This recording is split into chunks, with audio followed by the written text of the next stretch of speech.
In our previous video, we showed you how to tie a monkey fist that you could use as a self-defense tool. In this video, we're going to show you many ways to attach it to a rope to make a meteor hammer.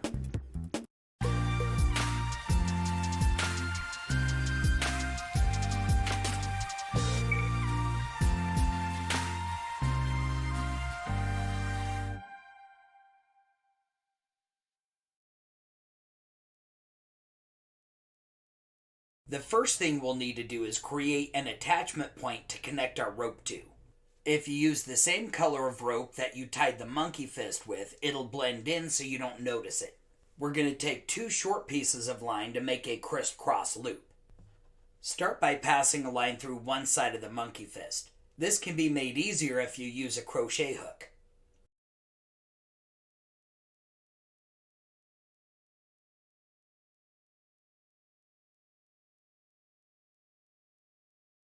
Once you get the line passed all the way through, even up the ends and work it all the way to one side of the ball.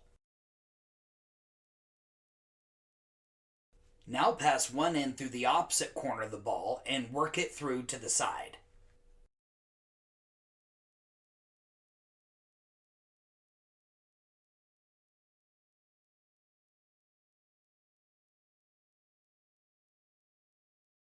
Now repeat the process with the other short piece of line using the opposite corners.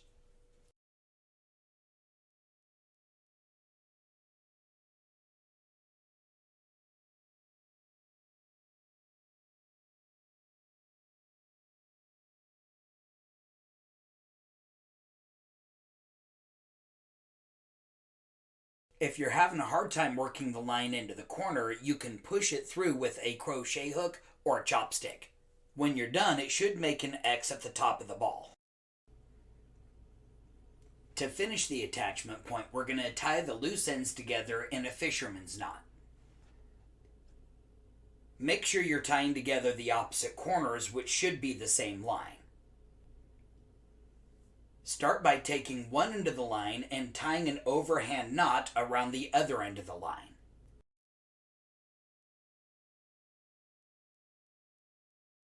With the free end, tie a second overhand knot to make two knots on the same loop.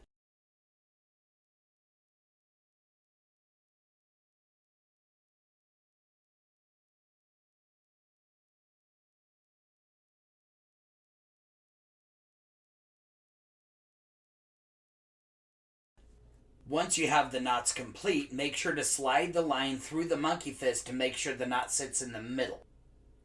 By sliding the knots away from each other, you'll create a central loop that you can use to attach the other two lines. Simply take one of the lines and attach it to one end of the loop using an overhand knot.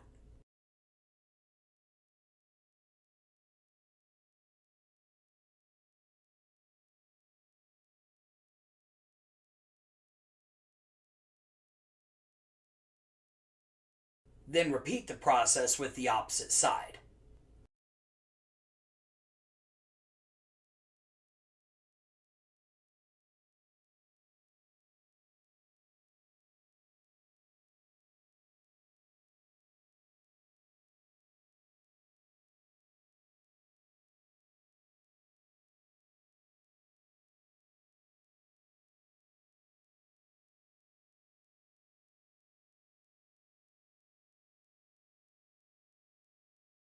Finally, tighten all of the knots so they come together to make a square of 4 knots.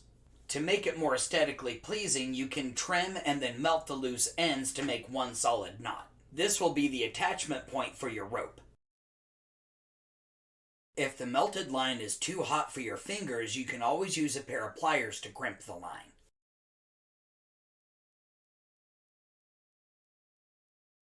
Now we're ready to attach the monkey fist to a rope.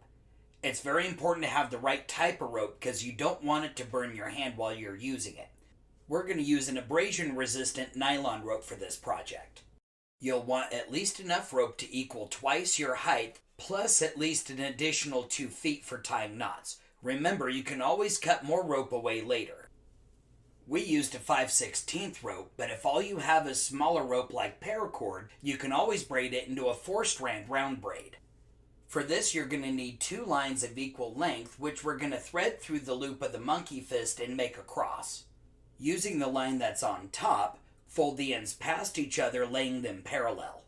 It's important to note the orientation of these lines to make sure they don't cross as you're braiding the knot. Now repeat the process with the other lines, folding them top to bottom, making sure to keep them parallel and maintain their orientation.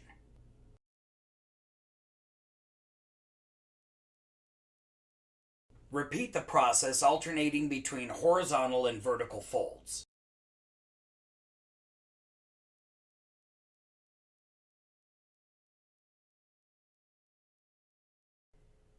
To keep your line from tangling up, it's important to maintain your lines between top and bottom and left and right. As you fold a line up, throw it all the way to the top of the table. When you fold it down, throw it past the bottom of the table. When you're doing the right and left folds, again pass the line all the way across the table to maintain your orientation.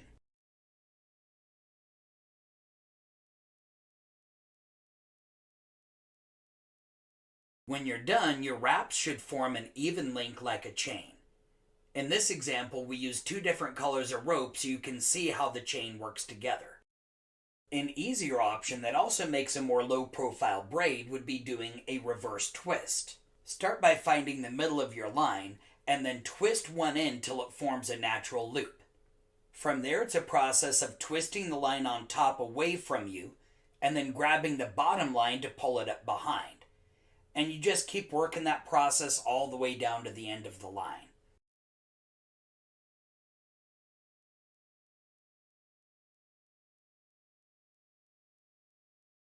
If you did your twist tight enough, the rope will bind up on itself and won't unravel when you let it go. This process also leaves you with a natural loop at one end that you can use to attach your monkey fist. When you're done twisting, tie the 2 loose ends into overhand knots to keep it from unraveling.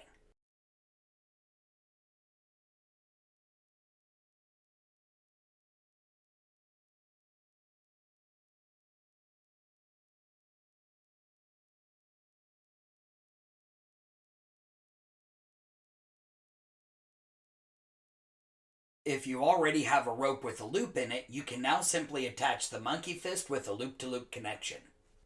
If you would like a more permanent attachment, you can use what's called a bowline knot. To tie a bowline, twist a loop into the line and then fold the loop back over the line. Then pull the line up through the loop to create a pocket. At this point, if you're going to attach scarves, do that now on the sides of the bowline.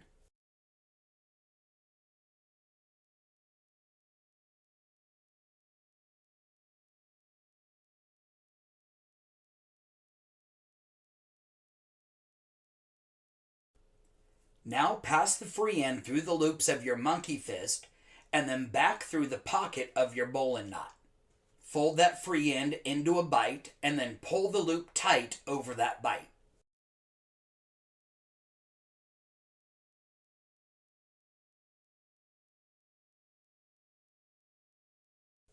You now have a loop with a knot that won't slip.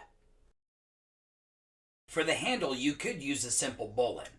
But in this case, we're going to use a knot that's more adaptable and make a locking slip knot. Start by taking the working end and crossing it over the standing end.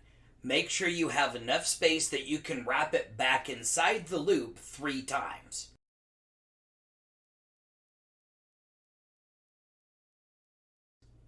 After the 3rd wrap, pass the working end under the loop and then back through the 1st wrap.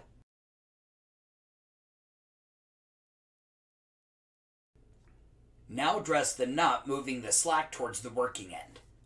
Finish the knot by using the working end to tie a half hitch around the standing end. This will make a 5th loop.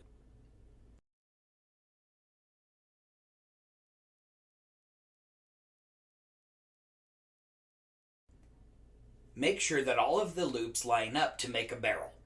This will create a grip on the rope so you can slide the knot up and down, but if you pull the loop, the knot will lock down on the rope. This style of handle you can use to make minor adjustments to the length of the rope, but then it's also safe and won't accidentally tighten up on the wrist. You'll notice that the advantage of using an abrasion-resistant rope is that it's not binding to itself or to Jeremy's body. This helps the rope untangle after doing certain tricks. The disadvantage that the video doesn't show is that because it's slippery, it has a tendency to slide through the grip. That just means you have to be more mindful about how hard you're gripping the rope. When you make your Meteor Hammer, go ahead and experiment with different types of rope, and then leave a comment below about what worked best for you.